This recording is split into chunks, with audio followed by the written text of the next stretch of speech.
take a moment to allow your eyes to close and allow yourself to begin to relax. And as you begin to comfortably drift asleep, I don't know whether you're going to drift asleep faster to the sound of my voice or the spaces between my words. And as you begin to drift asleep, I'm just going to tell this story in the background. And you can have a sense of walking along the edge of a lake at night time. And as you walk along the edge of the lake, so you can notice the way the moon is shining onto that lake, the way the light's reflecting on the surface of the lake, dancing with the waves. You can notice the stars in the sky. And perhaps the occasional cloud that just drifts gently and whisperly across the moon. Maybe even noticing a slight rainbow halo around the edge of the moon as the clouds pass across.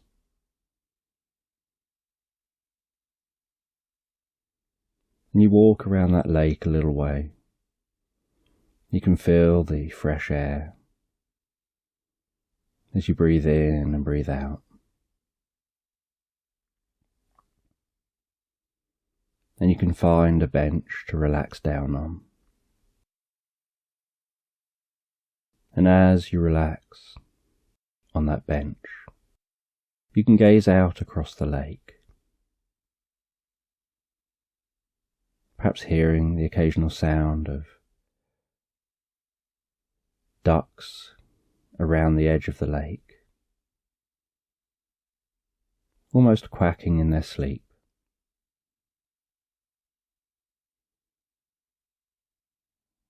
That thing ducks sometimes do where they're sleeping on the shore and they occasionally move a little, give a few quacks. And then you can notice what looks like a swan gracefully swimming across the lake.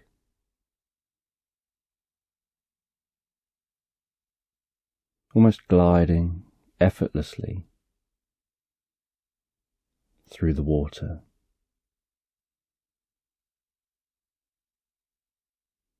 And you can find that swan curious that as it gracefully glides through the water, through the reflection of the moon, you notice that that swan just looks like a silhouette against that background light. And you realise that it's a black swan.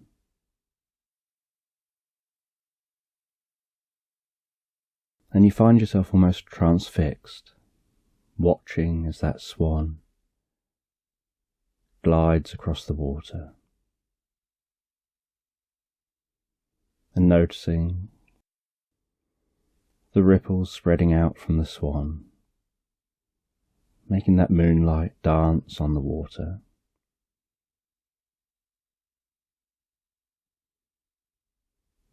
Seemingly so silently and relaxed. And as you rest there on that bench, you can hear the occasional rustle of the leaves as the wind blows a breeze.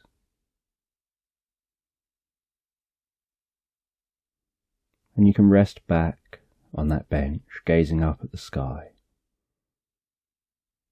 looking up at the moon and the stars,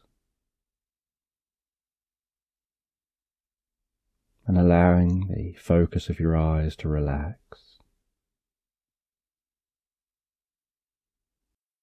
and noticing shooting stars coming from different directions. And although they're probably silent from you sat there, you have that feeling almost like you can hear them fizzing across the sky.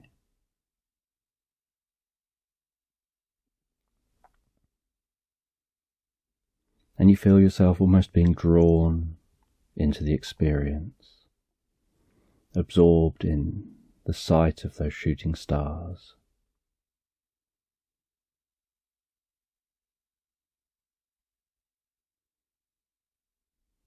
And as you watch the shooting stars, so you notice your eyes beginning to blink a little extra before they close and you begin to relax.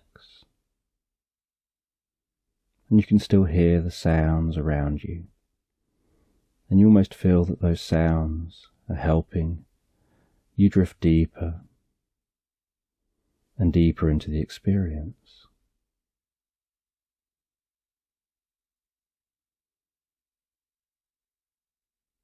And that deeper absorption seems to happen because you've closed down one sense, and so it seems to almost heighten another sense.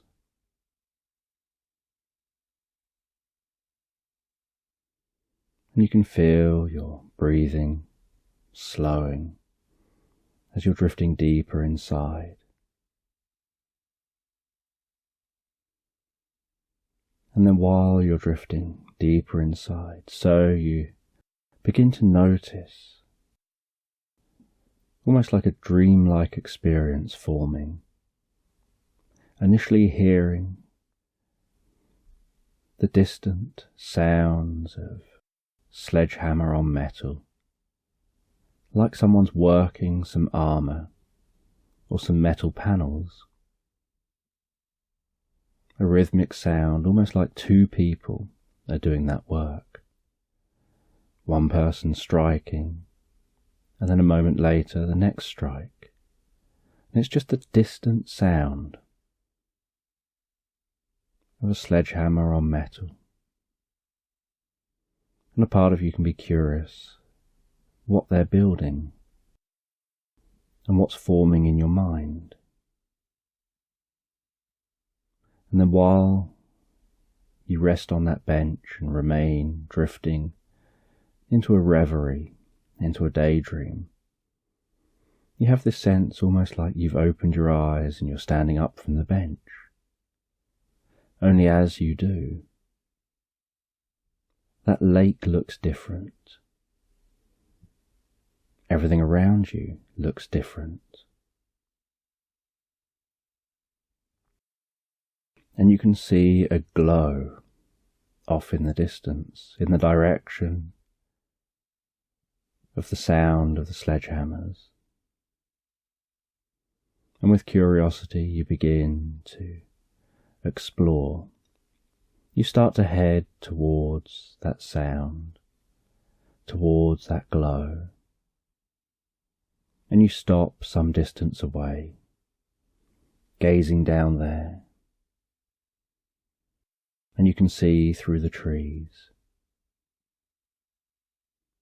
the glow of a fire and two people working on some armour.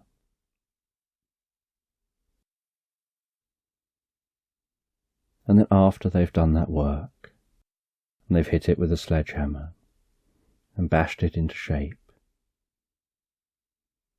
you see them placing the parts into water, cooling it down. You see it fizzing, bubbling.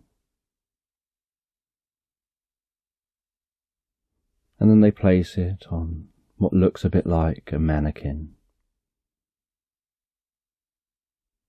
hanging it all up looking like the suit will look.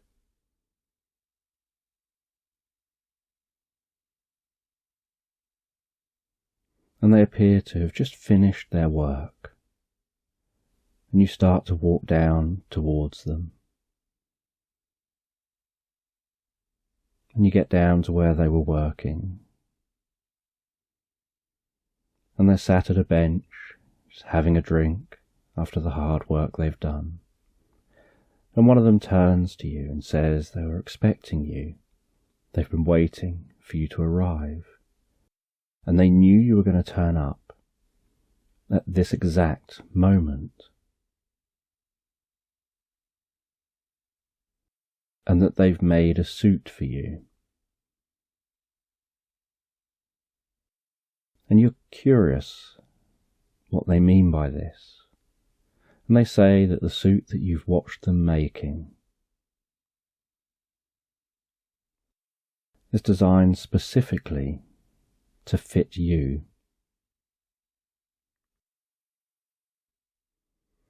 And that you've got a destiny. You just didn't know it before. And they stand up from the bench. They walk over to you. And they walk with you to the suit. And they gesture for you to try that suit on. And you place on the arms, the legs. The body seals around your body. And you place the helmet on.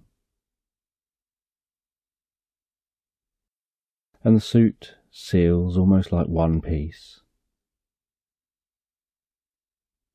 And then you notice a display in front of you. And it makes you think a bit of Iron Man's suit. And the way it seems to seal around you and have this display. And you turn to the two people, and as you go to talk, so the face of the suit opens up, as if somehow it instinctively knows when it needs to be open and when it needs to be closed, just from your thoughts alone. And they explain that it can read your mind.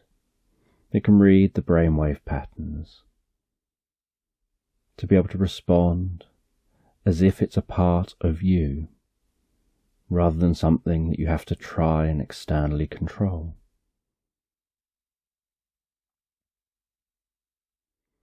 And they tell you that you're going to need this.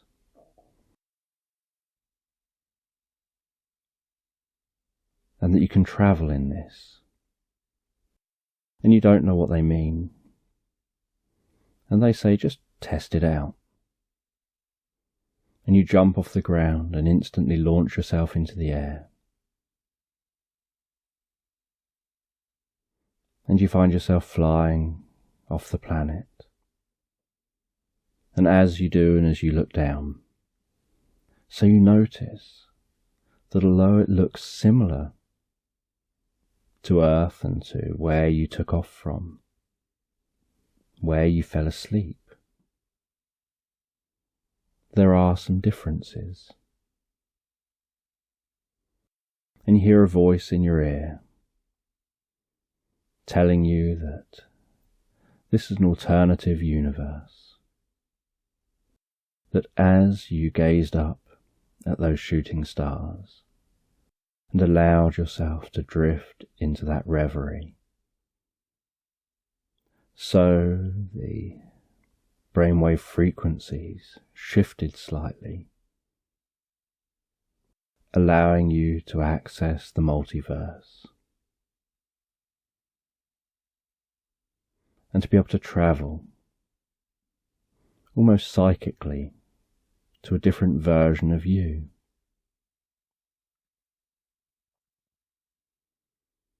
And that now here you are.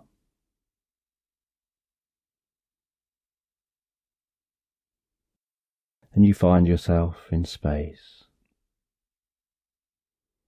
noticing the peace and silence around you.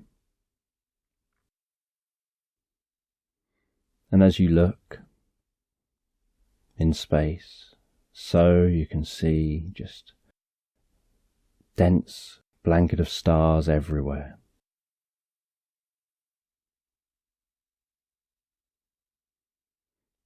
And from up here, there are no shooting stars. But you do notice the occasional one down there, passing into the atmosphere of the planet below. And you're curious how fast you can fly. And so you pick a direction, and just by thinking about it, you accelerate faster and faster. Notice how things around you seem to almost warp. And yet your senses seem to be able to keep up. And then you effortlessly decelerate, surprising yourself by not noticing any feelings of G-force or any uncomfortableness. Just feels so natural. Feels like you're almost born to play this role.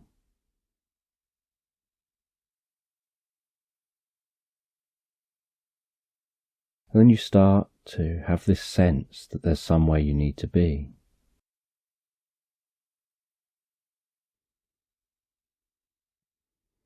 Almost as if somehow you can hear things. Or at least that's how you would describe it. That it's more a sense that you hear things. And you hear someone asking for help. And you instinctively travel in that direction, finding yourself speeding through the galaxy. And in what seems like almost no time at all,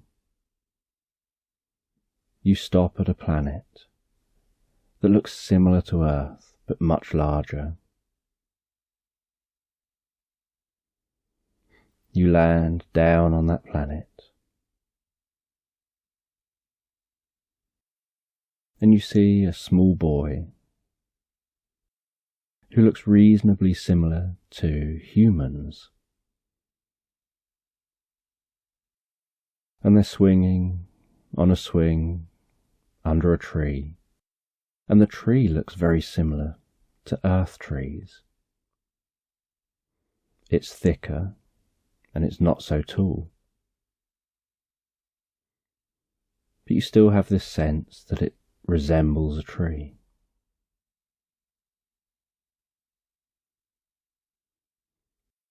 And this boy seems a bit more stocky as well.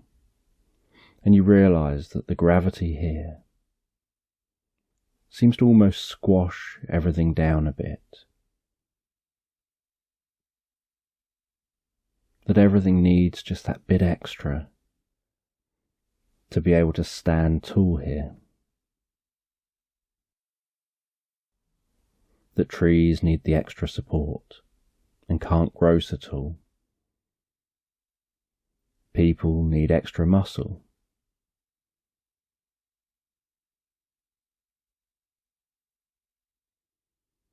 And you don't know what it is that you're here to help with. But this young boy looks up and seems pleased to see you.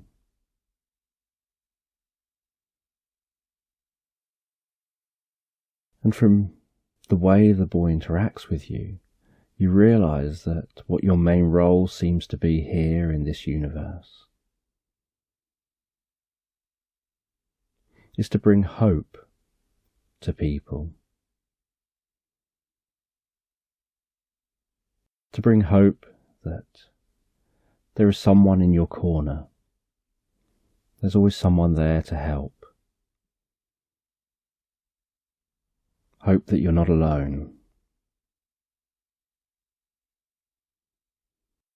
And you listen to what the boy has to say. And you fly off and seemingly effortlessly help them with their problem.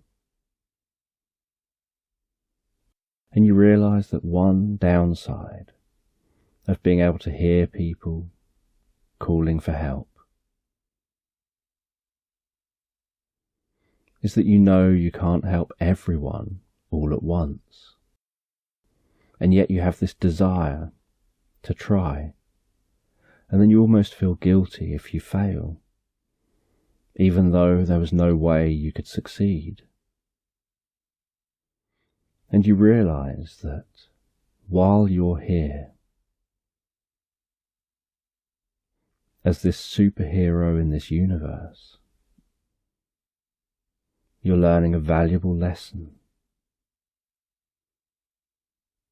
about what you can do, what you can't do, and where you should focus your attention. And you allow yourself to just learn that lesson as you fly around from planet to planet, almost in a constant state of helping and helpfulness.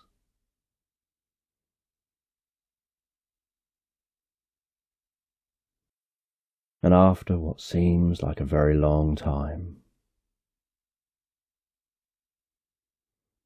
you have this sense of being drawn back to the initial planet. And you land back down on that planet.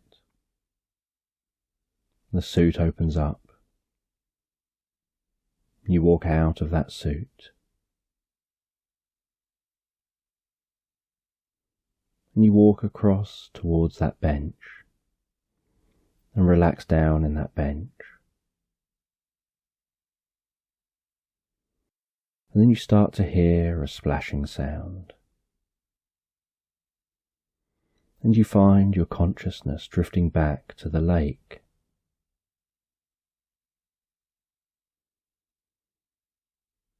And you open your eyes on that bench. And a part of your attention is on the experience you've just had. And you feel that you've learned something from your time as a superhero, and you're unsure whether that experience was just a dream on a bench, or whether it was something more. But whatever it was, you know that it had a profound effect on you. That you feel almost like you've learned lessons from an experience of being a superhero. And you walk along the edge of the lake, the moon now setting almost as far as the trees.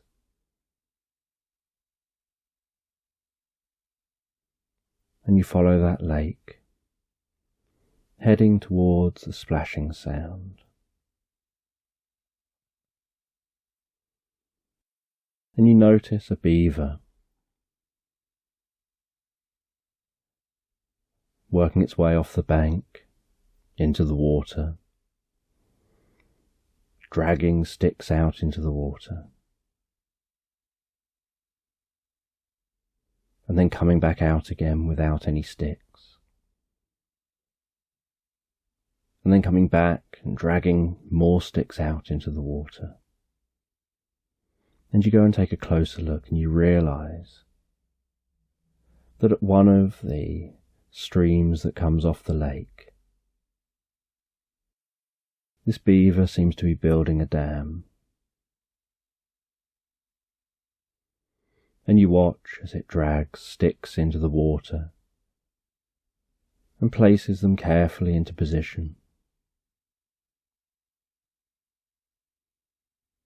And then it disappears below the surface, and you wonder where it's gone. It doesn't come back up. And you realize that it must be inside the dam. That it must already have built its shelter.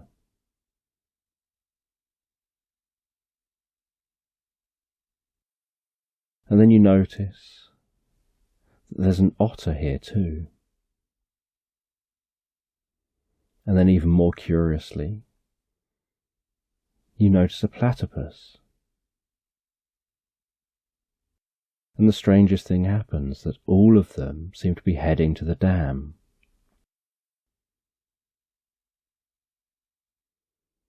And you watch as they all dive under the water, none of them seem to come back up. And you wonder what an otter, a beaver and a platypus would be doing. And you think it's the most strange experience. Watching these three animals seemingly getting on. And you wonder whether, when humans aren't looking, other animals just get on. And that perhaps the reality you think you see is just put on for show by these animals.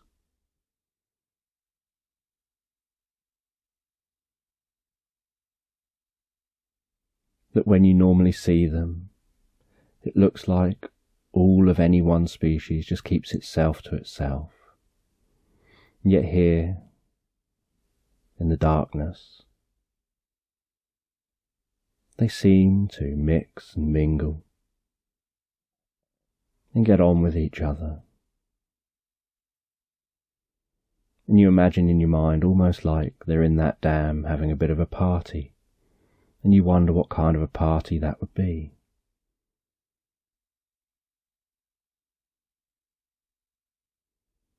And you have this sense that there's more magic in the world than people have their eyes open to. And you walk closer and closer to that dam. And as you get closer to the dam, so you hear a sound just a little way off into the woodland, and you see a slight glow and flash of light. And so you decide you're going to come back to the dam, but you just want to go and check out that flash of light. And you head a little way into the woodland, and you notice around a tree, almost like little dancing sprites, interacting with each other, and what looks almost like stars,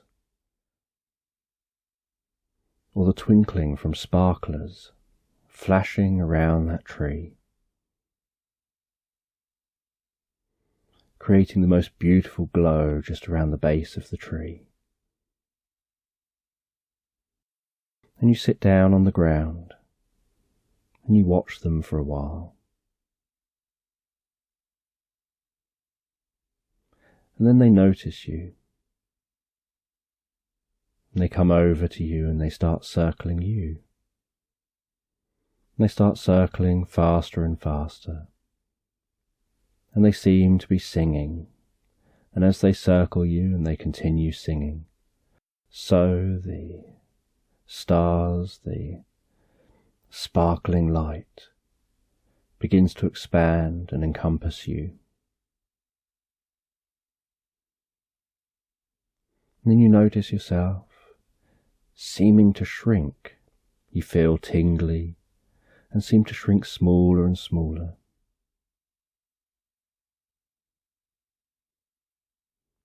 Until you notice that you've become a dog. And then as a dog, suddenly you've got this tremendous sense of smell.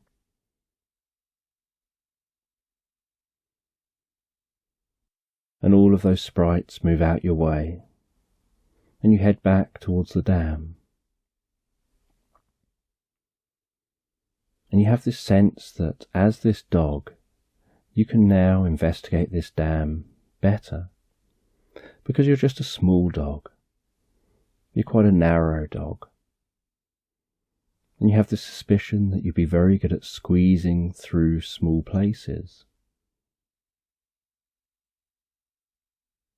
And you know you love the water. And you go to the water's edge, splash your way into the water. Take a deep breath, dive down under the water, swimming to the dam. And you swim up inside that dam. And the first thing you think in your mind is that it's almost like the TARDIS, that it's surprisingly large inside this dam. Not just a little bit larger, but very much larger inside the dam than outside. That somehow these beavers have built something that seems to have unusual properties.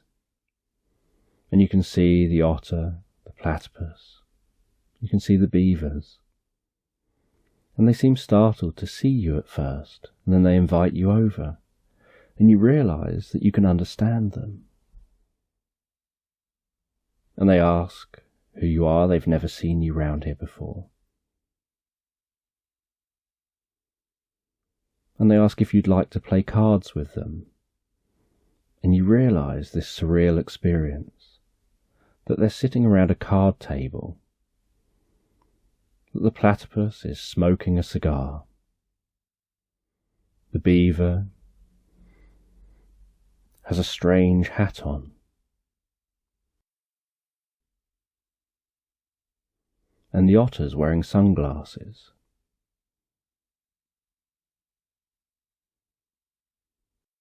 And you don't know what to make of this, but you decide that any time you encounter an unusual, but pleasantly unusual experience, it's great to just go with the flow and see where it'll take you.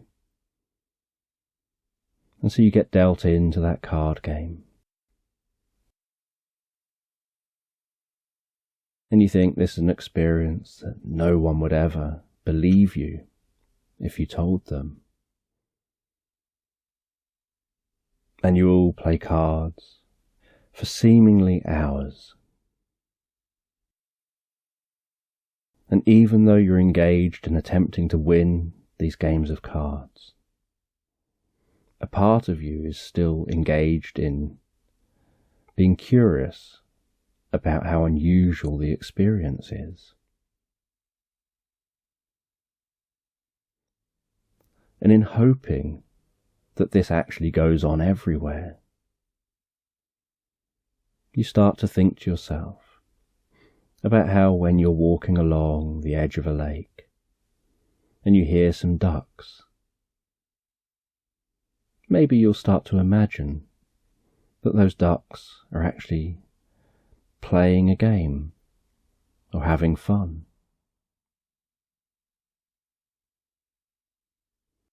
And you start to imagine other animals doing the same.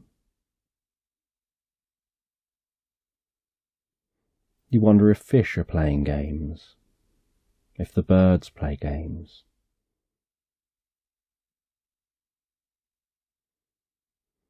If there are fox cubs in clubs playing games. And inside your mind, while playing cards, you almost smile to yourself at this thought that whenever you see an animal, you're going to imagine that when humans aren't around, it's probably off doing something very human, or something that people would perceive as very human.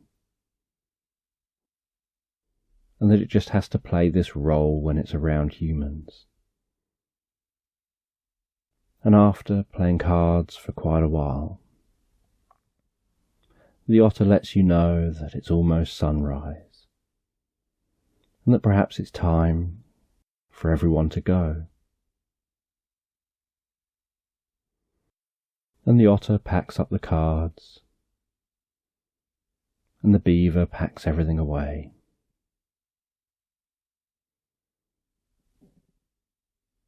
And the beaver says goodbye to everyone as everyone jumps back down into the water, swims out of the dam back to the shore, and says goodbye to each other. And you find yourself instinctively shaking off that water stood on the edge of the shore. And you have this sense of how much fun it is to shake yourself vigorously on the edge of that lake. And you can notice how the sun is beginning to rise as you head back over to that tree, and those sprites circle around you again, and the sparkling around you happens more again. And then you find yourself growing back to the normal you. But again, this is two experiences you've had that have begun to shape your mindset and your thinking towards how you approach reality. And so you start to wonder what the normal you would be, and how maybe there is no normal you. Maybe the you that you think is normal is always changing and becoming something new. And you head back towards that bench.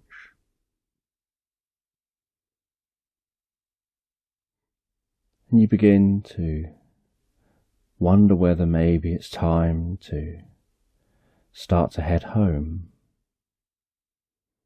You've been here all night by this lake. You've had experiences that have felt longer than all night.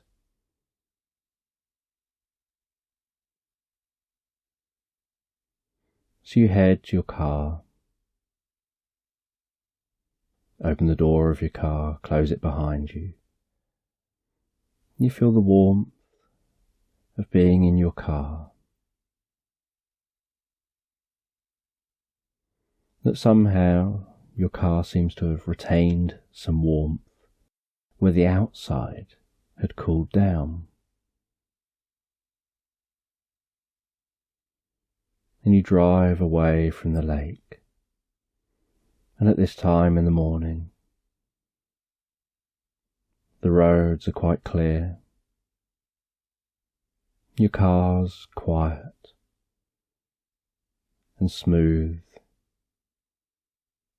and the lights from the streets are still on, but you can notice the occasional light turning off as the sun continues to rise. And the other lights reflect off the bonnet of the car.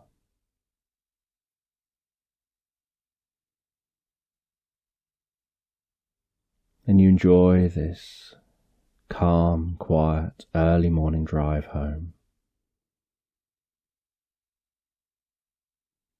And once you get home, you decide to make yourself something to eat. You go and sit in the most comfortable chair by the fire. You begin to eat your food and read a novel.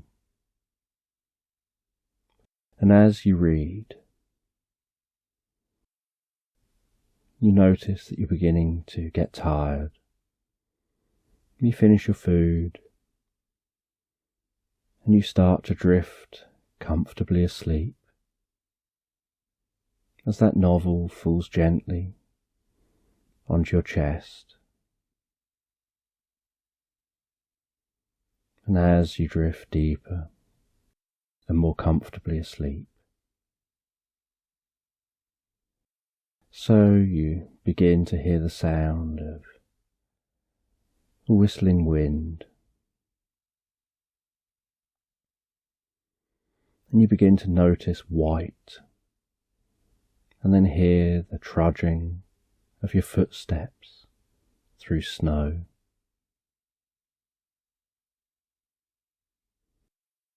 And you feel yourself wrapped up so warm in this snowy weather. You can feel a fur hood around the sides of your face, a scarf around your mouth and nose, and you feel so warm walking through this snow, and yet you know out in the snow it's cold.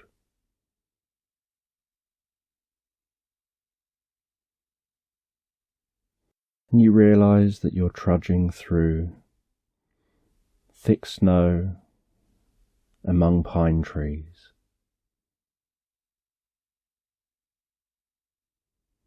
And you can see in the distance the entrance to a cave, and you decide to go to that cave to be able to sit down just out of the snow a minute. And you have this sense that this must be a dream, because you remember relaxing by the fire in your favourite chair. You remember the book that you were reading.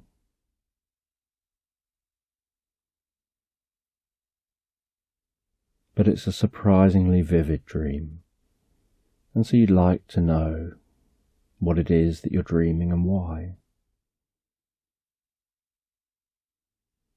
And as you get to that cave, so you begin to hear a noise, almost like a gentle growl, like a breathing growl. And then out of the cave you see this tiny, cute, white, fluffy dragon. And it seems to have fur and fluff all around its body, and neck and face, and even on its wings. And the only area that it doesn't is on its lips and around its snout, which have a pinkish colour.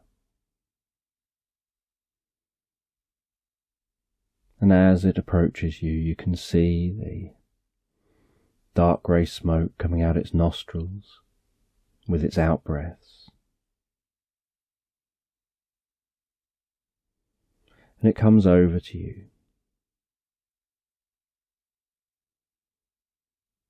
And you crouch down to it. And it nuzzles you with its head. And then seems to just lose the control of its legs. It just flops down beside you, resting its head on you. And you take off a glove, you begin to stroke its back, feeling how soft its fur is.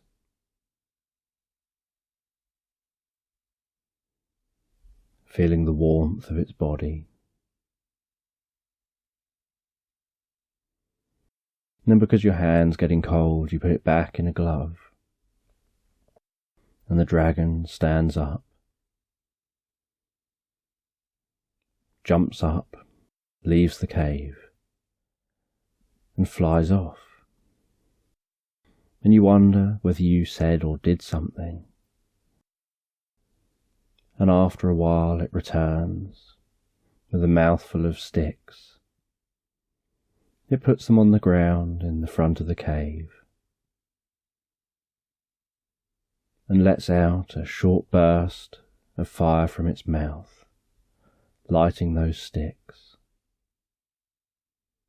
And then it comes back over to you again, rests down beside you, rests its head on your lap. You take your glove off again, and you can feel the warmth of the fire. You uncover your mouth, your nose. You take down your hood, and you gently stroke that little dragon. And you realise that this dragon seems lonely, that it seems to be here all on its own. And it just seemed to want company. And you have this sense that People are often scared of the dragon because it's a dragon, and don't get close to it. They get scared off by its rumbling sounds from the cave.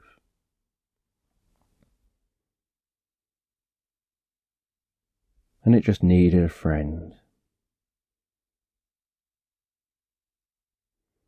And you quite like just resting by that fire, keeping out of the wind, looking out over the snow, the swaying trees, and just relaxing there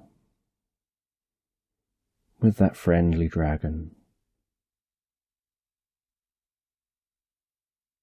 And then, as the day goes on, so the wind dies down, the pine trees become still,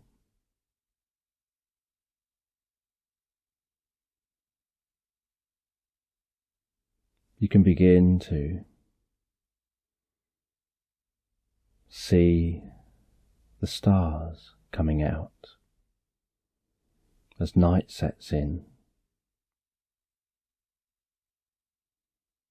And then you notice, as the air is still, that there's a faint sound of the ocean in the distance. And you decide that you want to go and explore. You walk out of that cave. You take one of the sticks with a flame on the end with you, and the dragon comes along with you.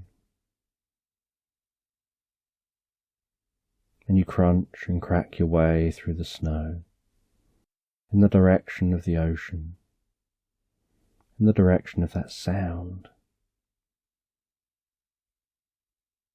And then you find yourself on top of a cliff,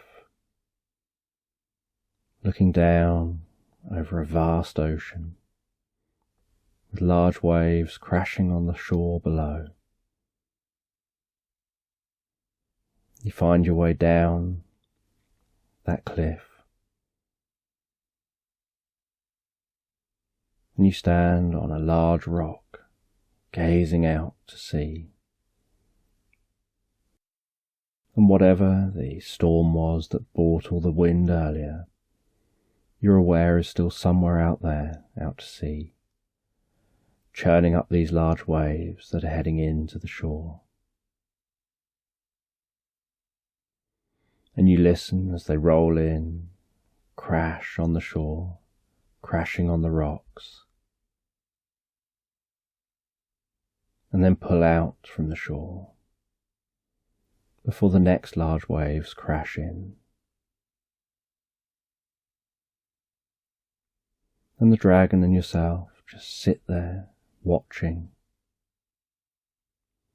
And the sea spray puts out the torch you had with you.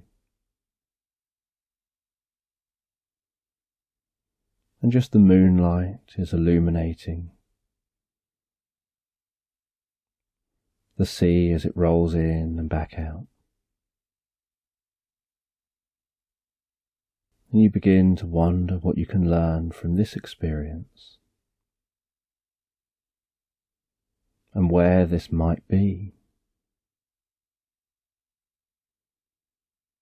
And you notice that there's a certain echoey sound as some of those waves roll in, almost like somewhere around you there must be a cave on this seashore, probably carved by this crashing ocean over thousands of years. And you ask the dragon, not really expecting the dragon to understand you, whether there is a cave around you, because you can't see it. And the dragon faces towards the cliffs, breathes out some fire, illuminating the base of the cliffs, And then you see what looks like a cave entrance just a little way away. The two of you head to that entrance. You head into the cave, and you find inside the cave some steps. You follow those steps up to a thick wooden door. And you open that wooden door.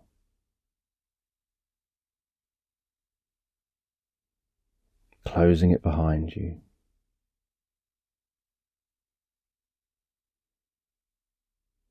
And then suddenly this area gets illuminated. And you realise that you're in a grand library. A library full of what smells like ancient books. You know you'd recognise that smell anywhere. And you begin to walk around that library. You take different books off the shelves and realise all the knowledge that they contain. And you wonder where this library came from, where all these books came from, how they got here, whether there's anyone who still tends to this library.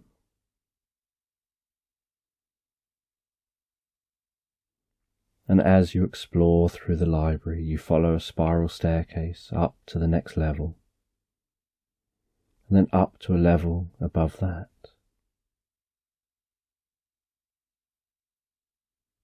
And then you look down, and you notice that there seems to be staircases and levels going way down, deep below you. And that there are probably millions of books here. And you notice glowing dots flying around, almost like they're flying from book to book. And you see some near you, so you head over towards them, curious what they are. And you see that they're fireflies, that somehow seem to be tending to these books, that there seem to be thousands of them in this library, flying between the books, freeing up any dust that might have settled, making sure that the books are in good condition.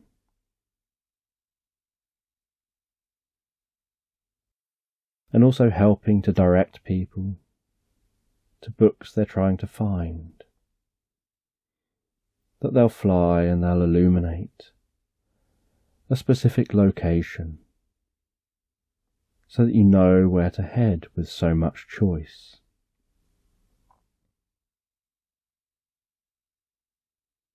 And you go and just take a few books off different shelves and look through the pages.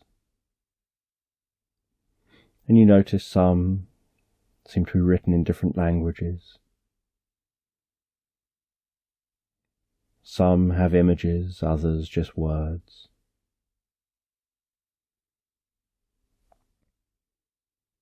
You feel the texture of all the different pages, of all the books. And you wonder how long it would take to absorb all this knowledge.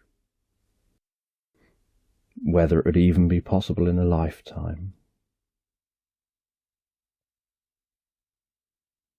And then you notice something rising up the middle of the library, glowing, shining, almost pure white.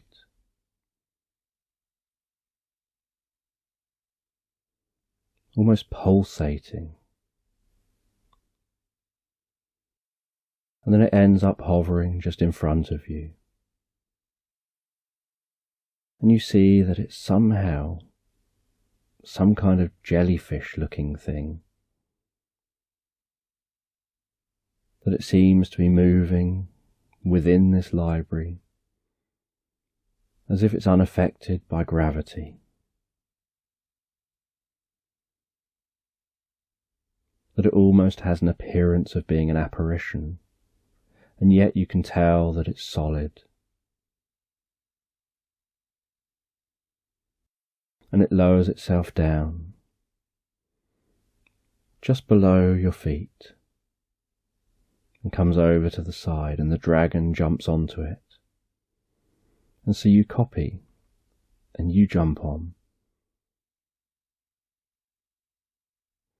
And the best way you can think of it is that it's like standing on marshmallow. As it starts to move and pulsate and rise up to the top. And then you climb off its back on the top floor, and you look down, and you can see that it seems to have tentacles stretching to each level. Seems to have tens of thousands, if not more, tentacles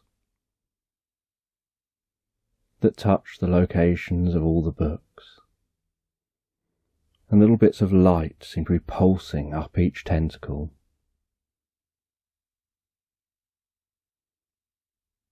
And then you feel this urge to reach out with your hand, touch the back of that jellyfish,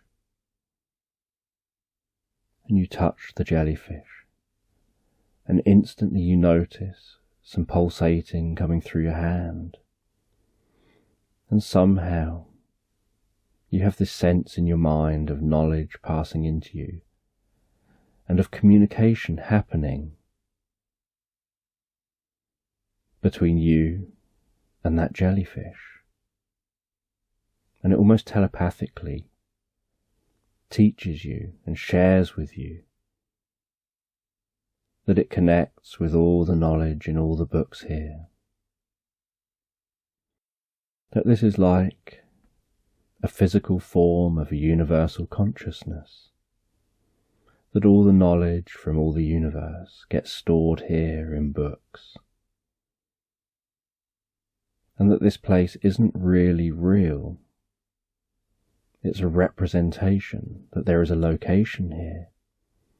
But this is a representation,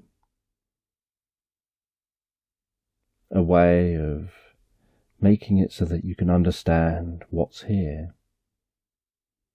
That as a human you can understand what a book is, you can understand it contains knowledge, and so this location can make sense to you. But it's really a location of higher consciousness. It's really a location where you connect almost with a universal consciousness, with all the knowledge in the universe. And that this jellyfish is the keeper of that knowledge. That they can connect with any of the knowledge with their tentacles. And that just by touching them, you can allow that to pass into you. And that you don't instantly have all the knowledge contained in all the books. But you have access to all that knowledge. You just have to know what questions to ask for the knowledge that you're going to get. And that to be able to maintain this state, you have to relax and focus. You have to let your shoulders slump, your breathing relax, your muscles relax. You need to be able to communicate relaxation through that hand.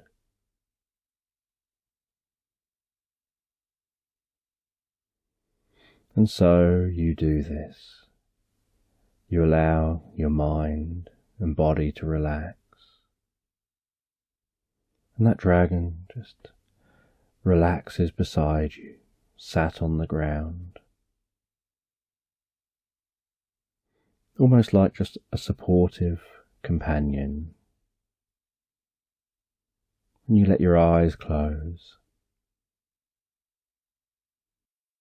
and you focus on bits of knowledge you would like to know,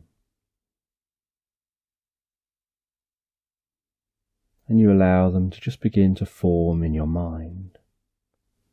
And you know that any time you visit this library, any time you rest your hand on that jellyfish, any time you let yourself relax into the experience, different knowledge can gently pass through you and seem to almost instinctively come up in your mind as you absorb that and learn that from this library, from this universal consciousness. And you take some time to do that, relaxing and enjoying that now. And then after a while, you know it's time to leave this cave, to leave this library. You have this feeling it's time to go on a journey back with that dragon before heading back out of the experience. And you know you can find this place any time in the future. And so you head back out to the ocean, and the dragon and yourself head back up the cliffs and walk through the snow. Every now and then the dragon would breathe a breath of fire, illuminating the way home. You arrived at the cave, and the dragon heads into the cave, and you go and sit down with the dragon for a while. And the dragon breathes a bit more fire onto the fire that's beginning to go out.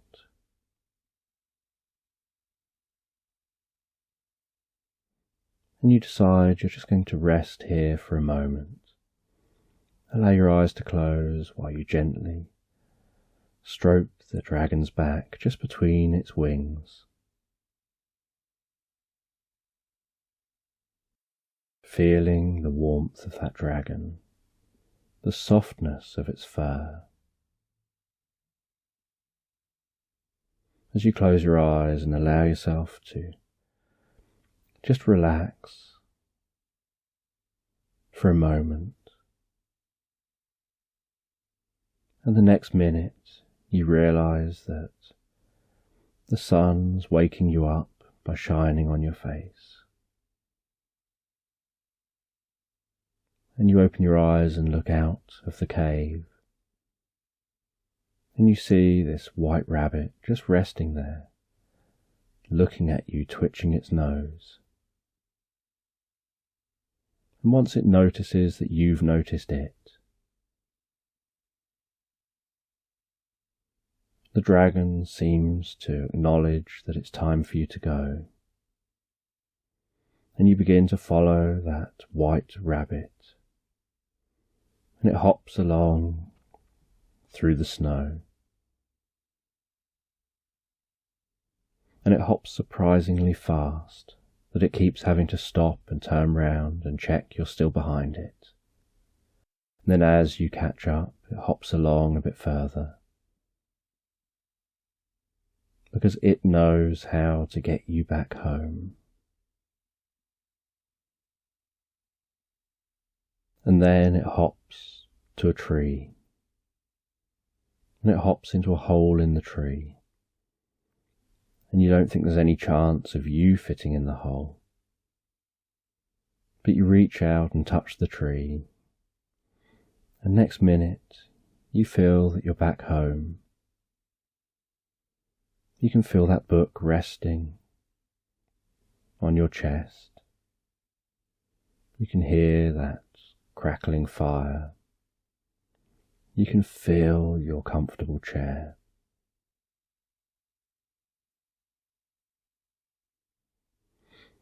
And you open your eyes, resting there, and you can see the sandwich beside you.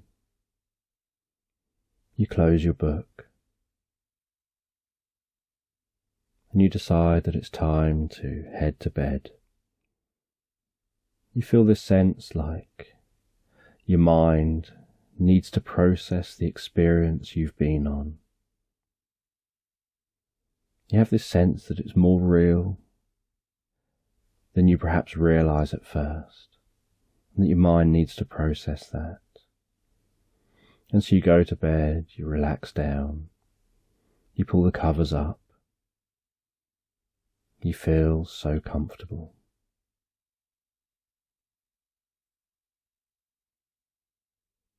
And as you breathe comfortably and deeply, you gently drift asleep, knowing that you're integrating all the learning, all the insights from the experience, knowing you can replay some bits, revisit others, and perhaps find your way to have the experiences again in the future as you drift and float, comfortably asleep.